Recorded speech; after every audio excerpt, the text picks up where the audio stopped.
Hi hello friends, നമ്മളിന്ന് പുതിയ video ആയിട്ട് വന്നിട്ടുണ്ട്. നമ്മൾ മാനുവൽ വണ്ടി ഓടിച്ച് ഒരുപാട് വീഡിയോസ് ഒക്കെ ചെയ്ത് അങ്ങനെ നമ്മുടെ ഷാനാക്ക് ലൈസൻസ് ഒക്കെ കിട്ടി. അങ്ങനെ മാനുവൽ വണ്ടി അവൾ നന്നായിട്ട് ഓടിക്കും. അപ്പം ഈ ഒരു കുറെ ദിവസങ്ങളായിട്ട് നമ്മുടെ അടുത്ത് കുറെ ആൾക്കാർ പറയുന്നുണ്ട് ഓട്ടോമാറ്റിക് ആണ് ഒന്നുകൂടെ ഈസി, അതാണ് ഡ്രൈവ് ചെയ്യാൻ സുഖം. അപ്പൊ ഞാൻ വിചാരിച്ചു എന്തുകൊണ്ട് നമുക്ക് അങ്ങനെ ഒരു വണ്ടി മുമ്പോട്ട് കൊണ്ടുവന്നുകൂടാ, നമുക്ക് അതിനെക്കുറിച്ച് കൂടുതൽ വീഡിയോസ് ചെയ്യാൻ പറ്റുന്ന കുറെ ഓപ്ഷൻ നമ്മുടെ കയ്യിലുണ്ട്. അപ്പൊ നമുക്ക് അവർക്ക് വേണ്ടിയിട്ടാണ് ഇന്നത്തെ വീഡിയോ. അപ്പം ഷാനയ്ക്ക് ലൈസൻസ് ഒക്കെ കിട്ടി. ഷാന അടുത്ത് ചോദിക്കാം, ഷാന ഇത് ഓടിച്ചിട്ടുള്ള എക്സ്പീരിയൻസും മറ്റേ മാനുവൽ വണ്ടി ഓടിച്ചിട്ടുള്ള എക്സ്പീരിയൻസും ഒക്കെ എങ്ങനെയുണ്ടെന്ന് നമുക്ക് ചോദിക്കാം. എങ്ങനെയുണ്ട് പറ. ഓട്ടോമാറ്റിക് വണ്ടി ഇപ്പം നമ്മൾ എടുത്തതാണ്. അപ്പോൾ അത് ഒന്നും കൂടെ നമുക്ക് ലേഡീസിന് ഒന്നും കൂടെ നമുക്ക് ഈസിയാണ്. കൂടുതലും ക്ലച്ച് ചവിട്ടി ഗിയർ മാറ്റാൻ പാടുള്ള ലേഡീസിന് അതാണ് എല്ലാവരുടെയും ഒരു പ്രശ്നം. ഈസി ആയിട്ട് നമുക്ക് ഓട്ടോമാറ്റിക് ഓടിക്കാം. അങ്ങനെ ടൗണിലൊക്കെ ഓടിച്ച് ഇപ്പം കുഴപ്പമില്ല, അത്യാവശ്യം കുഴപ്പമില്ലാത്ത രീതി. അവള് മാനുവല് ഓടിക്കും, പക്ഷെ അവള് ഇപ്പൊ ഇതും എടുത്തപ്പോ ഇതും നന്നായിട്ട് ഓടിക്കുന്നത്. അപ്പൊ എന്റെ അടുത്ത് കുറെ പുതിയ പിന്നെ ആൾക്കാരിങ്ങനെ പഠിക്കാൻ വരുമ്പോ ചോദിക്കുന്നുണ്ട്, ഓട്ടോമാറ്റിക് ആണ് ഒന്നുകൂടെ ഈസി ആന്റി, പെട്ടെന്ന് സ്റ്റിയറിംഗ് ബാലൻസ് ഒന്ന് ആക്കി തന്നാൽ മതി. എന്തിനാ, എനിക്ക് ഓട്ടോമാറ്റിക് ഓടിച്ചാൽ മതി, എനിക്ക് മാനുവൽ വണ്ടി ഓടിക്കണ്ട എന്നാണ് എല്ലാരും കുറെ ആൾക്കാർ ഇപ്പൊ എന്റെ അടുത്ത് ഇങ്ങനെ പറയുന്നുണ്ട്. അപ്പൊ ഓർത്ത് ഓട്ടോമാറ്റിക്കും ഇതാണ് മാനുവലും കൂടെ ഉള്ളതാണ്. പിന്നെ ഇതാവുമ്പോ ഓട്ടോമാറ്റിക് ചെയ്യാൻ മാനുവൽ ആക്കണ്ടാത്തവർക്ക് അല്ലാതെ പോകാമല്ലോ, ഈസി ആയിട്ട് പോകാൻ പറ്റും. ലേഡീസിനൊക്കെ ഈസി ആയിട്ട് ഒരു ചെറിയൊരു സൈക്കിൾ ബാലൻസോ അല്ലെങ്കിൽ ഒരു സ്കൂട്ടി ഓടിച്ച എക്സ്പീരിയൻസോ ഒക്കെ ഉള്ളവർക്ക് ഒരു 15-20 മിനിറ്റ് കൊണ്ട് ഇത് പഠിക്കാം, ഓടിക്കുകയും ചെയ്യാം, അല്ലേടാ? അതെ. അപ്പം അത്യാവശ്യം നല്ല രീതിയിൽ സ്റ്റിയറിംഗ് ബാലൻസ് ആയിട്ടുണ്ടെങ്കിൽ നമുക്ക് എടുത്തോണ്ട് ഇറങ്ങാം റോഡില്. അങ്ങനെ അവക്ക് പിന്നെ 4 വീലറിന്റെ 2 വീലറിന്റെ ലൈസൻസ് ഒക്കെ എടുത്തു. അപ്പൊ ഇനിയിപ്പോ അവക്ക് ധൈര്യപൂർവ്വം എവിടെ വേണമെങ്കിലും പോകാൻ നല്ല രീതിയിൽ ഡ്രൈവ് ചെയ്യുന്നുണ്ട്. അപ്പം ഞാനും എന്റെ ഒരു സന്തോഷം പറയാം, എനിക്ക് ഹെവി ലൈസൻസ് ഒക്കെ കിട്ടി. അങ്ങനെ ഞങ്ങൾ രണ്ടുപേരും കൂടെ ഇനി കുറെ വീഡിയോസ് ഒക്കെ ചെയ്യണമെന്ന് ആഗ്രഹമുണ്ട്.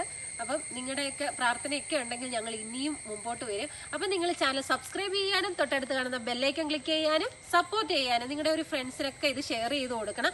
എന്നാലേ നല്ല രീതിക്ക് ഞങ്ങൾക്ക് ഇത് മുമ്പോട്ട് വരാൻ പറ്റുന്നത്. എന്തെങ്കിലും അഭിപ്രായങ്ങളൊക്കെ ഉണ്ടെങ്കിൽ കമന്റ് ബോക്സിൽ കമന്റ് അയക്കുക. അപ്പൊ നമുക്ക് ഇതിന്റെ മാനുവൽ എങ്ങനെ മാറ്റുന്നതെന്നും എങ്ങനെ ഈസിയായി ഇത് ഓടിക്കാം എന്നൊക്കെ നോക്കാം. നമ്മള് ഓരോ വണ്ടി സ്റ്റാർട്ട് ചെയ്യുന്ന രീതിയും ഓരോരോ ചെറിയ ചെറിയ കാര്യങ്ങൾ വരെ നമ്മൾ വീഡിയോ ചെയ്തിട്ടുണ്ട്. അപ്പൊ നമുക്കിത് നേരിട്ട് ഇത് സ്റ്റാർട്ട് ചെയ്ത് പോകാം.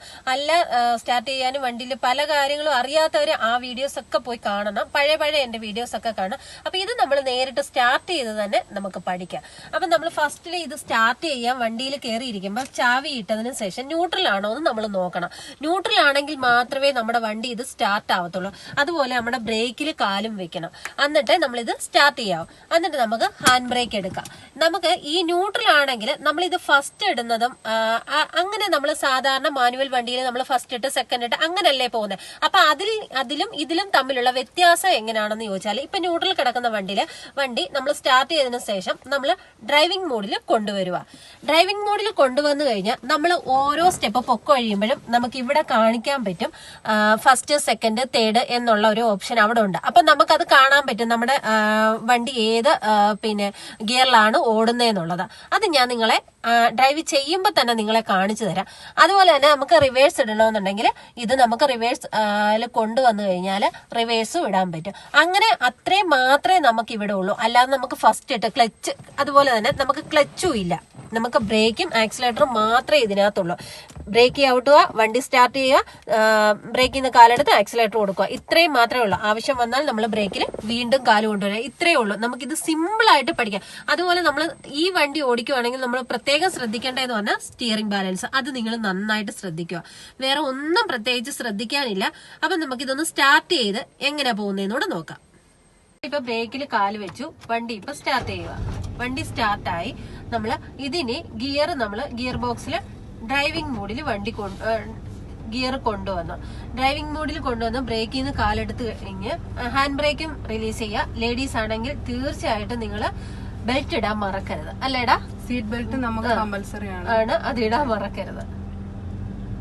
അപ്പൊ നമുക്ക് ആക്സിലേറ്റർ പതിയെ കൊടുത്തു കഴിഞ്ഞാല് വണ്ടി പോവാണ്. ഇപ്പൊ ഇവിടെ സെക്കൻഡ് വന്നു, ഫസ്റ്റും കഴിഞ്ഞ് സെക്കൻഡും വന്നു. സെക്കൻഡ് ഗിയറിലാണ് ഇപ്പം വണ്ടി ഓടിക്കൊണ്ടിരിക്കുന്നത്. പറയടാ. ഇതിന് നമുക്ക് മാനുവലിലിട്ടും നമുക്കിത് ഓടിക്കാം, ഡ്രൈവിംഗ് മോഡിലാക്കാം.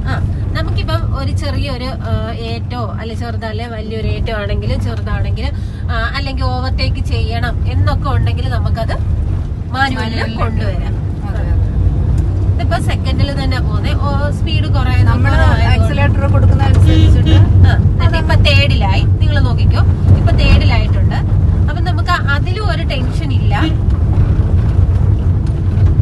ഇപ്പം നമ്മള് മറ്റേന്ന് പറഞ്ഞാല് മാനുവലാണെങ്കിൽ നമ്മള് ക്ലച്ച് ചവിട്ടണം, ഗിയർ മാറണം, എന്തൊക്കെ ടെൻഷൻ അനുഭവിക്കണം അല്ലേടാ. ഇതെന്ന് പറഞ്ഞാൽ സിമ്പിൾ ആയിട്ട് നമുക്ക് ഓടിച്ചു പോകാം. അതാണ് ഷാന ഉദ്ദേശിക്കുന്നത് അല്ലേടാ.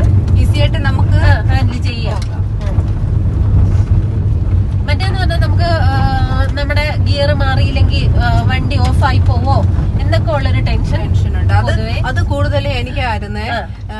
ഗിയർ മാറുമ്പോ വണ്ടി ഓഫായി പോവോ എന്നൊക്കെ ഉള്ളൊരു പേടി. ഇപ്പൊ നമ്മള് ന്യൂട്രലാക്കി വണ്ടി ഇങ്ങനെ നിർത്തി, ഓഫ് ചെയ്തിട്ടില്ല.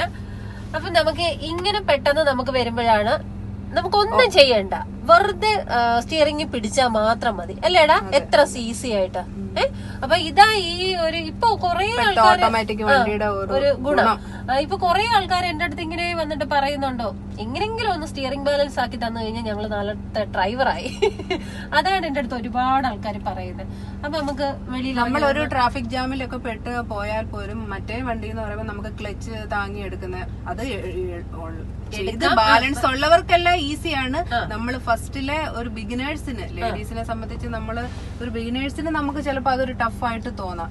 അപ്പോൾ ഈ ഓട്ടോമാറ്റിക് നമുക്ക് വലിയൊരു ആകാരം പോലെയാണ്. അങ്ങനെ നമ്മള് പിന്നെ ഓട്ടോമാറ്റിക്കൽ വണ്ടി തന്നെ ആ ഒരു മൂഡിലിട്ട് തന്നെ നമ്മൾ വണ്ടി ഓടിച്ച് നിങ്ങളെ കാണിച്ചിട്ടുണ്ട്. മാനുവൽ വണ്ടിയിലോട്ട് നമ്മൾ വന്നിട്ടില്ല. അടുത്ത വീഡിയോയിൽ നമ്മൾ മാനുവൽ അതിനെ കുറിച്ച് കൂടുതൽ ഡീറ്റെയിൽ നമ്മൾ പറയുന്നതായിരിക്കും. അപ്പൊ ഇവളാണ് ടൗണിലൊക്കെ വണ്ടി ഇത് ഓടിച്ചപ്പോ അവിടെ എക്സ്പീരിയൻസ് ഒന്ന് പറയട്ടെ. ഓട്ടോമാറ്റിക് വണ്ടി നമുക്ക് ഈസി ആയിട്ട് ഡ്രൈവ് ചെയ്ത് ടൗണിലും എല്ലായിടത്തും പോകാം. നമുക്ക് ക്ലച്ച് ചവിട്ടണ്ട, ഗിയർ മാറ്റണ്ട, അങ്ങനെ ഒരു ട്രാഫിക്കിലൊന്നും ടെൻഷൻ. അതെ. ഇപ്പൊ ഞാൻ ലൈസൻസ് എടുത്തതിന് ശേഷം ഈ ഓട്ടോമാറ്റിക് വണ്ടിയാണ് ഞാൻ ഓടിച്ച് പഠിച്ചു വരുന്നത്. അപ്പൊ എനിക്കിത് ഈസി ആയിട്ട് തന്നെയാണ് തോന്നുന്നത്. ഇത് വണ്ടി സെലറിയാണ്, മാരുതി സുസുക്കിയുടെ സെലോറിയാണ് നമ്മൾ എടുത്തേക്കുന്നത്. അപ്പം അവക്കത് ഈസി ആയിട്ട് ഫീൽ ചെയ്യുന്നുണ്ട്. ഒന്നും എടുത്തുകൊണ്ട് വീട്ടില് വെറുതെ ഇരിക്കണ്ട. ഈ ഓട്ടോമാറ്റിക് ഒരു വണ്ടി എടുത്താൽ നമുക്കെല്ലാം നല്ലതുപോലെ എല്ലാ കാര്യങ്ങളും നമുക്ക് സാധിച്ച് തിരിച്ചു വരാം. നമ്മൾ എത്ര ട്രാഫിക് ആണെങ്കിലും എന്ത് വന്നാലും നമുക്ക് ഒരു ടെൻഷനും വേണ്ട. ലൈസൻസ് എടുത്തിട്ട് നമ്മൾ അതും കൈവച്ചുകൊണ്ട് ഇനി ഓടിച്ച് തെളിയണമല്ലോ എന്നുള്ള പേടിച്ച് നമ്മൾ ഒരു ലേഡീസും വീട്ടിലിരിക്കേണ്ട. ഒരു മാനുവൽ വണ്ടി ഉണ്ടെങ്കിൽ കൂടെ ഒരാളെ ഇരുത്തി 2-3 ദിവസം നമ്മളൊന്ന് ഇവിടെ നല്ലതുപോലെ പഠിച്ചു കഴിഞ്ഞാൽ നമുക്ക് തന്നെ ടൗണിലിറങ്ങി. അപ്പം ഞങ്ങൾ തമ്മിൽ ഡ്രൈവിംഗ് പഠിച്ച വീഡിയോ മുതൽ നമ്മൾ കഴിഞ്ഞ 2 വീഡിയോ ചെയ്തിട്ടുണ്ട്. അപ്പം നിങ്ങളൊക്കെ നിങ്ങളുടെ ഫ്രണ്ട്സിനൊക്കെ ഷെയർ ചെയ്ത് കൊടുക്കുക. അപ്പം നമ്മളെ സപ്പോർട്ട് ചെയ്യുക. ഇനി നമ്മൾ നല്ലൊരു വീഡിയോ ആയിട്ട് കാണുന്നവരെ ടേക്ക് കെയർ, ബൈ ബൈ.